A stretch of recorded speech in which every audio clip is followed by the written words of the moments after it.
بسم اللہ الرحمن الرحیم۔ السلام علیکم۔ اپنے ہی گراتے ہیں نشیمن پر بجلیاں۔ اب جناب پی ڈی ایم کے کردار خود ہی، رجیم چینج کے کردار خود ہی ایک دوسرے کا پول کھول رہے ہیں، بتا رہے ہیں کہ ساری کہانی کیا ہے، کیا پلان بنایا گیا ہے اور کس طرح سے میاں نواز شریف صاحب کو لاڈلا پلس بنایا گیا۔ اب یہ جو ساری ڈیل ہے، خود جے یو آئی مولانا فضل الرحمان صاحب کی جماعت، ان کی طرف سے اس بارے میں ہر بات اب بتائی جا رہی ہے۔ کیا وجہ ہے اس کی؟ کیا نظر آ رہا ہے کہ جناب جے یو آئی تو اقتدار میں اس طرح آ نہیں پا رہی، یعنی ان کے لیے بہت مشکل ہو چکا ہے الیکشن لڑنا۔ اب ان کو یہ لگتا ہے کہ چونکہ جہاں پر ان کا زور تھا خیبر پختونخوا میں خاص طور پر اور بلوچستان میں، تو وہاں سے تو ان کو سیٹیں بالکل نہیں مل رہی۔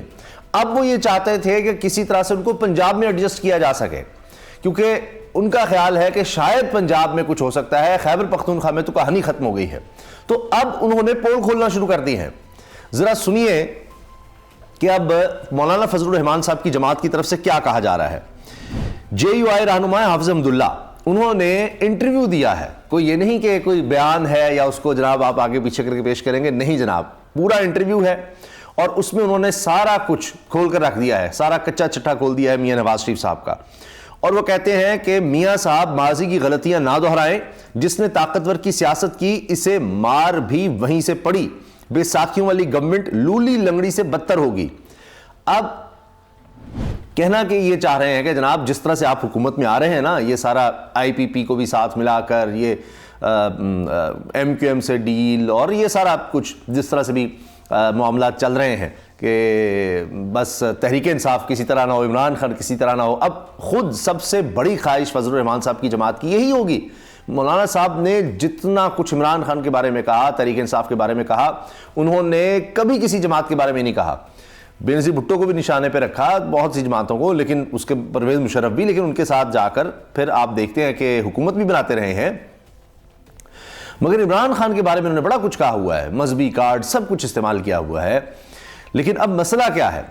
مسئلہ یہ ہے کہ یہ جس طرح سے ان کو لگ رہا ہے کہ جناب وہ ڈیل میں ہمیں اس طرح سے شامل نہیں کیا جا رہا، ہمیں بھی اسی طرح کی گارنٹی دلوائی جائے، ہماری سیٹیں بھی بڑھائی جائیں۔ ابھی بڑا کچھ مل چکا ہے ان کو خیبر پختونخوا میں، گورنر ان کا ہے، لیکن وہ پی ڈی ایم کی حکومت میں وزارتیں بھی لی، سب کچھ لیا، لیکن اب آگے وہ صدر بھی بننا چاہتے ہیں فضل الرحمان صاحب، اور وہ چاہتے ہیں کہ پوری طرح سے ان کی بھی سہولت کاری ہو، جبکہ ہو رہی ہے، لیکن اب مسئلہ یہ آ گیا ہے کہ اس کے باوجود ان کے لیے راستہ نہیں بن رہا، اور ان کو خطرہ کیا ہے؟ وہ کہہ رہے ہیں جی ہم تو باہر جلسہ نہیں کر سکتے، یہ نہیں کر سکتے، وہ نہیں کر سکتے۔ اب اس چکر میں انہوں نے راز کھولنا شروع کر دیے۔ اب کہتے ہیں جناب کہ یہ تو جس طرح میاں صاحب حکومت لینا چاہ رہے ہیں، یہ تو لولی لنگڑی سے بھی بدتر حکومت ہوگی، بے ساکھیوں کی، یعنی آپ مل کر آ رہے ہیں فیصلہ سازوں کے ساتھ ساری ڈیل کے ذریعے۔ تو کہتے ہیں جی یہ جنیجو شوکت عزیز کاکڑ جیسا پی ایم ہوگا، کب تک نواز شریف برداشت کریں گے کہ نام دستخط ہو میرا اور حکم کسی اور کا، اس کا انجام خوفناک ہے۔ جی پھر کہتے ہیں جی میاں صاحب کو احترام کے ساتھ کہتا ہوں، طاقتور کی سیاست اصولی نہیں بلکہ وصولی کی نابالغ سیاست ہے، ڈیموکریسی میں لوٹا کریسی کی گنجائش نہیں۔ اب یہ جو لوٹے انہوں نے ساتھ بھرتی کر لی ہیں میاں نواز شریف صاحب نے، اب بات یہ ہے کہ کیا فضل الرحمان صاحب کو نہیں پتا تھا کہ یہ جو رجیم چینج کے کردار ہیں ان کو بعد میں ایڈجسٹ کرنا ہے؟ ان کو نہیں پتا تھا کیا باتیں وعید ہو رہے ہیں کہ عمران خان کی گورنمنٹ جو گرانی ہے اس کے بعد کس طرح سے چلنا ہے؟ اسی وقت پلان ہوا ہوگا، تب سے ہی راجہ ریاض کہہ رہے تھے کہ میں نون لیگ کی طرف سے ہوں گا۔ جب ان کو کہا گیا منحرف ہوں، سارا کچھ کریں، سب ساتھ ملیں، تو تبھی یہ باتیں ہو رہی تھیں۔ یہ تو نہیں تھا کہ بس آپ آ جائیں تو اس کے بعد کیا ہوگا، اگلے الیکشن میں کس طرح سے جانا ہے، سب کچھ تب طے تھا۔ تو کیا مولانا صاحب کو اس وقت نہیں پتا تھا کہ یہ کیا کچھ ہو رہا ہے؟ اب وہ کہہ رہے ہیں کہ جناب لوٹا کریسی کی کوئی گنجائش نہیں ہے۔ ارے واہ! جس جنرل باجوہ کی خان تعریف کرتا تھا اسی کو میر جعفر کہا، اور عمران خان نے کہا مجھے یہاں سے مار پڑی تو پھر دیکھیں ایسی لوٹوں والی حکومت کا انجام برا ہے، یہ حمداللہ صاحب کہہ رہے ہیں۔ اچھا، اب یہی جو لوٹوں والی حکومت تھی اس کے ساتھ ہی فضل الرحمان صاحب رہے ہیں، یہ بھی ہے نا دلچسپ بات۔ اب عمران خان سے اصل شکوہ یہ ہے کہ انہوں نے، واحد عمران خان کی جماعت تحریک انصاف ہے جس نے فضل الرحمان صاحب کو ایڈجسٹ نہیں کیا۔ اس سے پہلے نون لیگ کی حکومت تھی، مولانا صاحب حکومت میں تھے، شامل تھے۔ اس سے پہلے پیپلز پارٹی کی گورنمنٹ تھی، مولانا صاحب اس میں بھی شامل تھے۔ اس سے پہلے پرویز مشرف کے دور میں بھی حکومت لی ہوئی تھی۔ آپ دیکھیے یہی سینٹر میں اپوزیشن میں تھے اور وہاں پر ایم ایم اے میں وہاں ساتھ تھے صوبوں میں. تو اب آپ اندازہ لگائیے کہ یہ سارے معاملات تھے. اس کے بعد جب پی ڈی ایم کی حکومت بنتی ہے تب بھی پھر تو پیپلز پارٹی نون لیگ سبھی ساتھ. اب اس لیے شکوہ ہے کہ جناب عمران خان کی دیکھیں حکومت کو یاد کریں کہ اس نے ایم کیو ایم کو ساتھ ملایا ہوا تھا, اس نے باپ پارٹی کو ساتھ ملایا ہوا تھا, ساروں کو ساتھ ملایا تھا. تو یہ کیا ہے؟ تو جناب وہ آپ کہہ رہے ہیں کہ جی ساروں کو ساتھ ملایا تھا, ان سارے لوٹوں کو تو پھر آپ نے پی ڈی ایم میں بھی ساتھ ملایا تھا اور اس میں آپ نے بھی وزارتیں لی ہوئی تھیں. اچھا, حافظ عبداللہ نے انکشاف کیا کہ کے پی میں جے یو آئی ایف کے خلاف دھمکی آمیز پمفلٹس تقسیم ہو رہے ہیں کہ جس نے بھی جے یو آئی کو کارنر میٹنگ کرنے دی اس کو معاف نہیں کیا جائے گا. یہ پمفلٹس ہیں جی خیبر پختونخوا میں, یہ کارنر میٹنگ نہیں کر سکتے, جلسہ نہیں کر سکتے. اب آپ جانتے ہیں حافظ عبداللہ صاحب خود نشانہ بن چکے ہیں دہشت گردی کا, ان کے لوگ بن چکے ہیں. بہت خوفناک دھماکے میں بہت بڑی تعداد میں شہادتیں ہو چکی ہیں.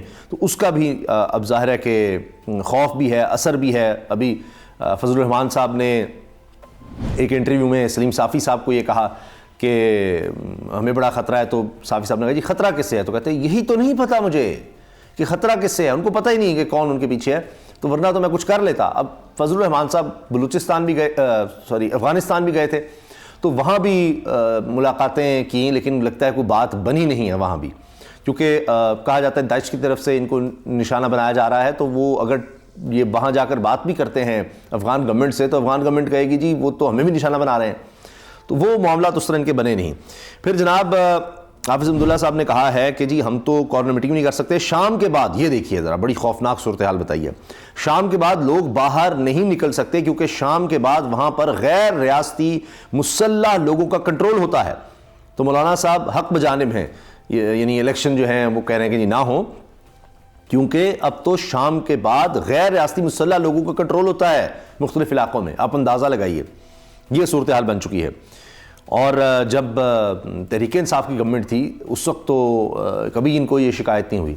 تو آپ سوچئے ذرا کہ ان کی گورنرشپ آئی ہے, ان کی لگائی نگران حکومت آئی ہے, تو یہ حالات ہو گئے ہیں. اندازہ لگائیں آپ. اب تو پچھلے تقریباً 2 سال سے سب کچھ ان کے کنٹرول میں ہے نا. تو 2 سال پہلے کے حالات آپ دیکھیں, یہی جے یو آئی تھی, اپوزیشن میں تھی, بڑے اختلافات تھے, لیکن یہ آزادی سے جا سکتے تھے, آزادی سے دھرنے دے رہے تھے, آزادی سے لانگ مارچز کر رہے تھے, سب کچھ کر رہے تھے, پوری کیمپین چلا رہے تھے عمران خان صاحب گرانے کی, سب طرح سے سہولت تھی. اور آج دیکھیے ان کے اپنے لوگ بیٹھے ہوئے ہیں پچھلے 2 سال سے, اور اب یہ رو رہے ہیں کہ جناب یہ کیا ہو گیا ہمارے ساتھ, ہم تو نکل نہیں سکتے اب, اور یہ حالات ہو گئے ہیں. میاں صاحب کو احترام کے ساتھ کہتا ہوں, طاقتور کی سیاست اصولی نہیں وصولی کی ہے, اور یہ سارے کام نہ کریں. اب یہ جناب اس وقت صورتحال ہے.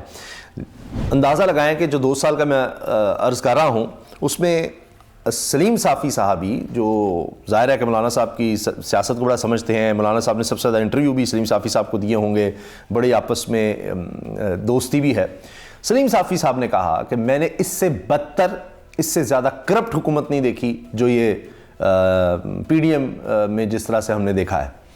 اور آپ اندازہ لگائیے یہ بات خیبر پختونخوا کے والے سے نے کہا جی میں یہاں آیا ہوں, میں بیوروکریسی سے ملا, میں سیاستدانوں سے ملا, صحافیوں سے ملا. یہ اتنی کرپشن ہو رہی ہے یہ جب سے آئے ہیں گورنر خیبر پختونخوا سمدھی ہیں فضل الرحمان صاحب کے, سارے ریکارڈ ٹوٹ گئے ہیں, سارے ریکارڈ ٹوٹ گئے ہیں. یہ سلیم صافی صاحب کے الفاظ ہیں. اس کے ساتھ آپ یہ دیکھیں جناب, اب حال یہ ہو گیا ہے کہ کوئی کہہ رہا ہے جی گھٹنے پر رکھ کر یہ سارے کام کروائے جا رہے ہیں میاں نواز شریف صاحب سے, یہ جو سارا ڈیل شیل ہو رہی ہے اور یہ ساتھ شامل کرنا پڑ رہا ہے لوگوں کو, لوٹوں کو. پھر خورشید شاہ صاحب تو یہ کہہ چکے ہیں پیپلز پارٹی کے جی کہ بلے کے جانے کا انتظار تھا تب انہوں نے کیمپین شروع کی. ابھی دیکھیں نا یہ سب کس طرح سے سارے معاملات کر رہے ہیں, اقتدار کے لیے صرف اکٹھے ہوں گے, باقی یہ ساری نورا کشتی چل رہی ہے. اعزاز سید صاحب سینئر صحافی ہیں, ان کا کلپ بڑا وائرل ہو رہا ہے جس میں وہ کہہ رہے ہیں کہ یہ تو صاف بات ہے کہ یہ پی ڈی ایم کی گورنمنٹ یہ صرف اور صرف اپنی ذات کے لیے آئے تھے بس. یہ جو اب شہباز شریف صاحب کا بڑا بیان وائرل ہو رہا ہے نا کہ میں اللہ کے حضور پیش ہوں گا, اللہ تعالیٰ پوچھے گا کیا کیا, تو میں کہوں گا جی میں نے پاکستان کو ڈیفالٹ سے بچایا.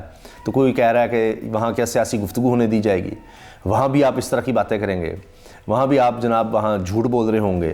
تو لوگ یہ احساس دلوا رہے ہیں.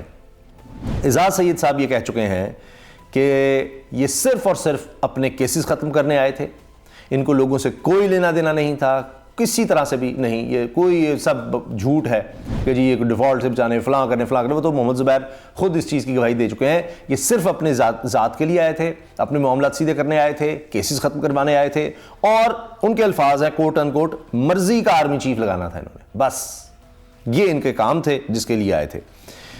برا حال یہ ہو چکا ہے کہ اون چودھری جو ہے ان جیسے لوگوں کو میاں نواز شریف صاحب کو پروموٹ کرنا پڑ رہا ہے. اچھا انہوں نے بھی انتخابی نشان پر عقاب لگایا ہوا ہے، اور ساتھ جناب پیچھے میاں نواز شریف کی تصویر ہے، کوئی شیر کی تصویر نہیں ہے، نواز شریف کی تصویر ہے اور انتخابی نشان عقاب ہے.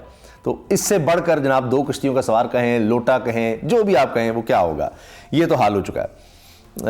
بہرحال جناب اب ایک اور چیز جو فیس کرنی پڑ رہی ہے فضل الرحمان صاحب کو کہ اب جے آئی ٹی بنا دی گئی ہے کہ جی سپریم کورٹ کے ججز جو ہیں ان کے خلاف کوئی بات کرے گا تو اس کو پکڑا جائے گا.